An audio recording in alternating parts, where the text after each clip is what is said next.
एक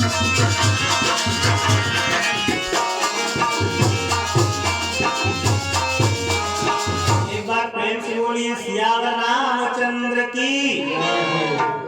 आज माँ पार्वती भगवान शंकर से कहने लगी कि स्वामी, जिस समय भगवान फूल लेने के लिए गए तो पूजा के हित चाहिए, भरना था न जहाज, दोनों भाई क्यों गए फूल लेने के काज।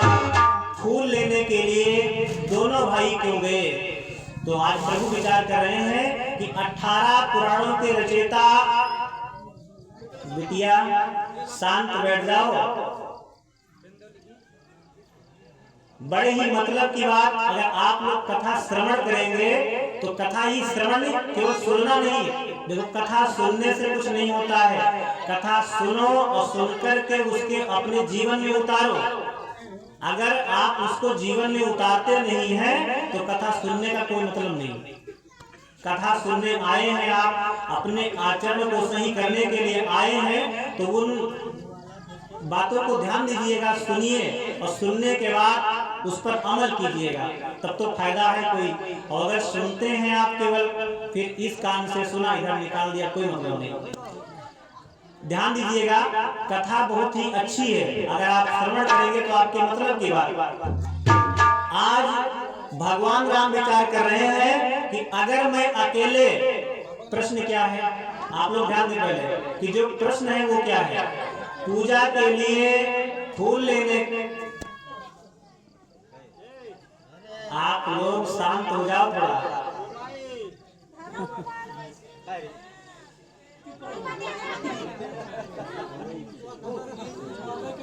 एक बार प्रेम से बोलिए सियावर रामचंद्र की, जगह स्थान की, अपने अपने माता और पिता की।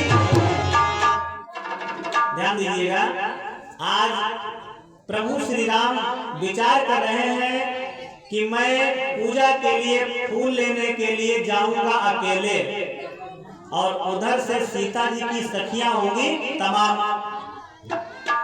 तो 18 पुराणों के रचयिता व्यास जी ने लिखा है कि कभी भी पुरुष को, कभी भी अकेले एकांत में, किसी भी विचारवान पुरुष को अपनी माँ के साथ, जवान बहन के साथ, जवान बेटी के साथ अकेले में एकांत में नहीं बैठना चाहिए। माता सुता बहिनी के तीरा,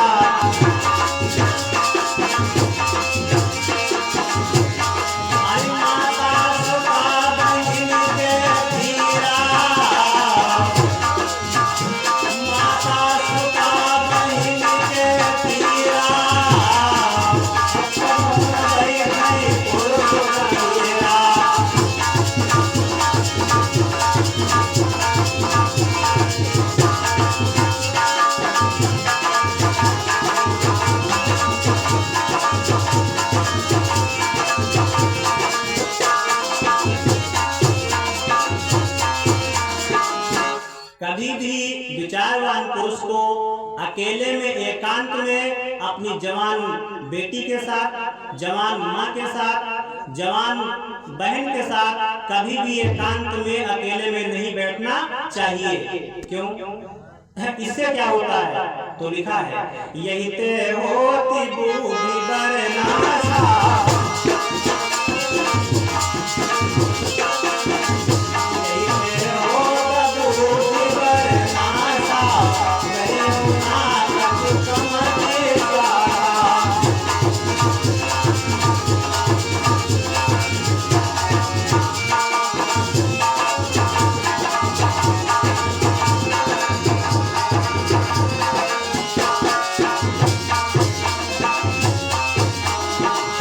भगवान राम उधर विचार कर रहे हैं कि मैं बगिया में जाऊंगा अकेले, और उधर से सीता जी की सखियां होंगी तमाम।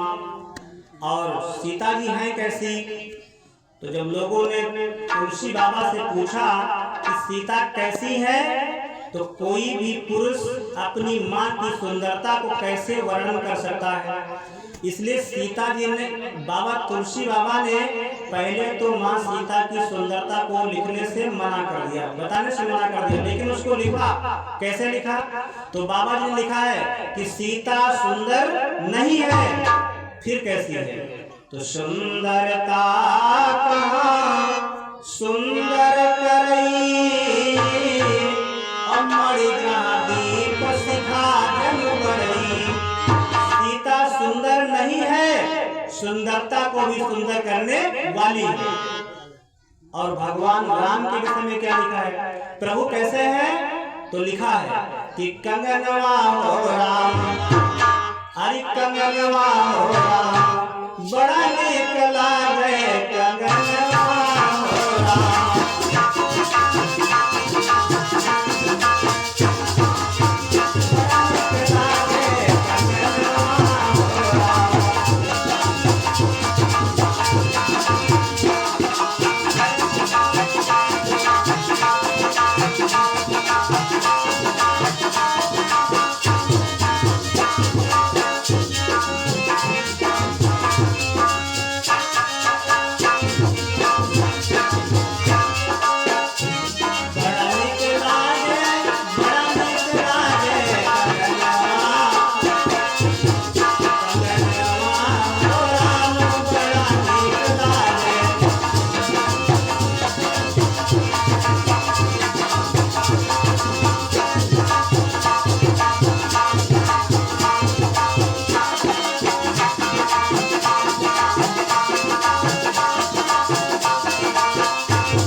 अद्वितीय सुंदर हैं और उधर से सीता भी अत्यंत सुंदर है। तो प्रभु ने विचार किया, व्यास जी महाराज ने लिखा है कि माता सुता बहिनी के तीरा, अब कबहु न बैठे पुरुष गंभीरा। यही ते होत बुद्धि बर नाशा, करियो ना कछु कम विश्वासा। कभी भी एकांत में, अकेले में विचारवान पुरुष को अपनी जवान माँ के साथ, जवान बहन के साथ, जवान बेटी के साथ नहीं बैठना चाहिए। बात किस समय की है? तो एक बार व्यास जी महाराज नैमिषारण्य में गोमती नदी के किनारे अपने आश्रम पर बैठे थे। नाना प्रकार के ग्रंथों की रचना चल रही है। प्रकृति छटायुत परम सुहावन, अतट गोमती सुआश्रम पावन। तो कहा व्यास मुनि परम सुजाना, अब बैठे लिखत नीति विधि नाना। व्यास जी महाराज अपने आश्रम पर बैठे हैं, नाना प्रकार के ग्रंथों की रचना चल रही है, अच्छी अच्छी बातें लिखी जा रही हैं। तो वहीं पर व्यास जी ने लिखा कि माता सुता बहिन के तीरा, कबहू न बैठे पुरुष गंभीरा, यही ते होत बुद्धि बरनासा, करियो ना कछु कम विश्वासा। सभी शिष्य लोग सुन रहे थे। एक शिष्य महाराज खड़े हो गए। नाम जैमिन ऋषि बोले तत्काला,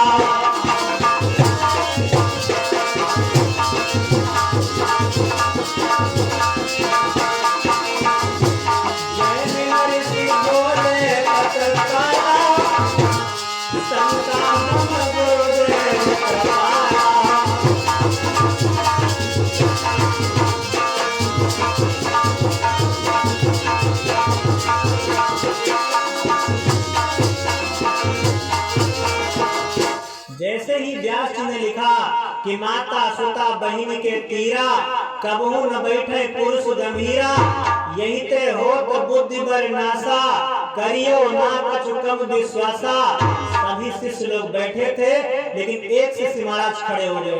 नाम जैमिन ऋषि। जैमिन ऋषि खड़े हो गए और वो बोल पड़े कि गुरुदेव एक मिनट, आपने क्या लिखा है? माता सुता बहिन के तीरा।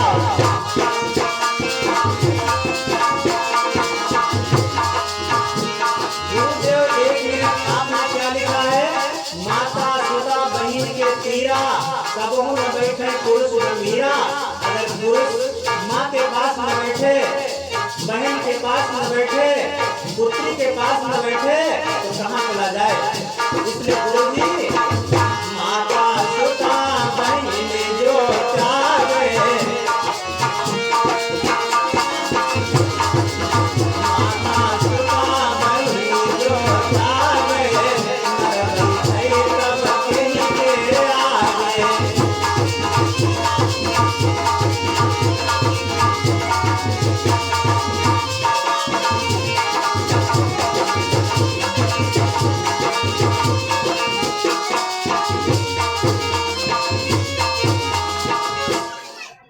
अगर पुरुष अपनी माँ के पास न बैठे, बहन के पास न बैठे, पुत्री के पास न बैठे, तो कहाँ चला जाए? गुरुजी जैमिनी ऋषि कहने लगे, गुरुदेव यह न उचित मोहि लगे वो गोसाई,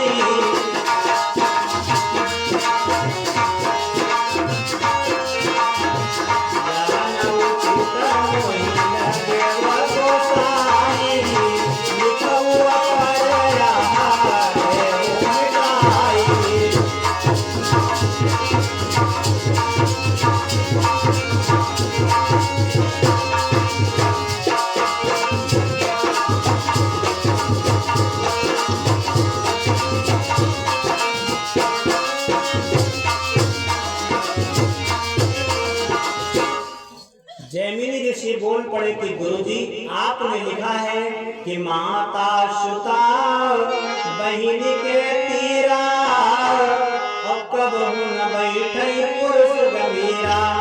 तो अगर गुरुजी पुरुष अपनी माँ के पास न बैठे, बहन के पास न बैठे, पुत्री के पास न बैठे, तो कहाँ चला जाए?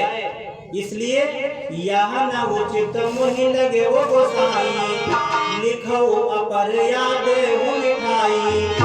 इस मंत्र को आप मिटा दीजिएगा, इसकी जगह पर दूसरा मंत्र लिख दीजिए। व्यास जी ने अपने शिष्य की बात को सुना तो कुछ न बोले, मुस्कुराने लगे। अपने बेटे की बात को सुना तो व्यास न बोले, सुनिए सवानी खींची रेखा हृदय सुकुमारी। व्यास न बोले, सुनिए सवानी।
शिष्य की बात को सुना तो बोले बेटा अगर वो चौपाई ठीक नहीं है, वो मंत्र ठीक नहीं है तो मैंने उसको निकाल दिया। और व्यास जी ने रचना को बंद कर दिया, वहीं पे किताब को बंद कर दिया। चाहे कोई कवि हो, चाहे कोई लेखक हो, चाहे कोई विद्वान हो, अगर उसके सामने समस्या आ गई तो पहले वह उस समस्या का समाधान करेगा और तब आगे बढ़ेगा। अगर समस्या बीच में छूट गई तो वो बात सही नहीं है। व्यास जी ने रचना को बंद कर दिया, कलम और किताब को रख दिया, सभी शिष्य लोग भी चले गए। समय बीता है भैया। नंदलाल जी के द्वारा 1000 मुद्राएं प्रभु के पावन चरणों में आई हुई हैं, प्रभु कल्याण करें।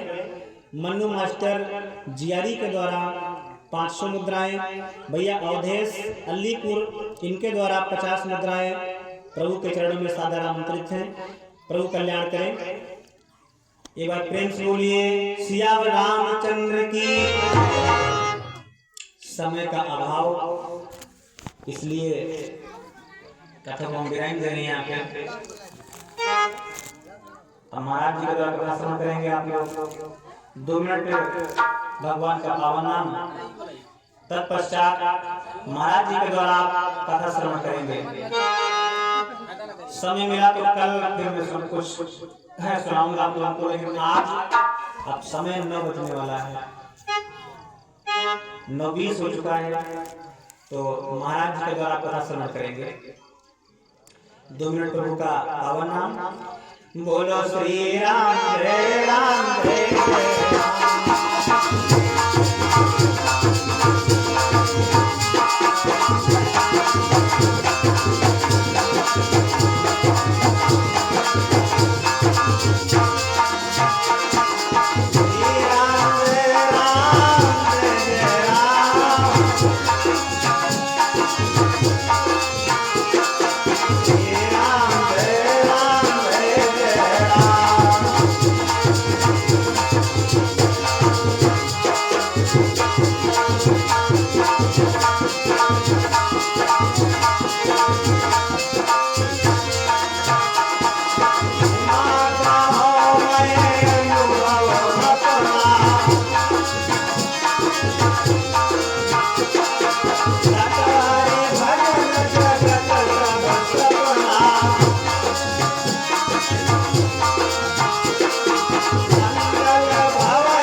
बोलिए सियावर रामचंद्र की।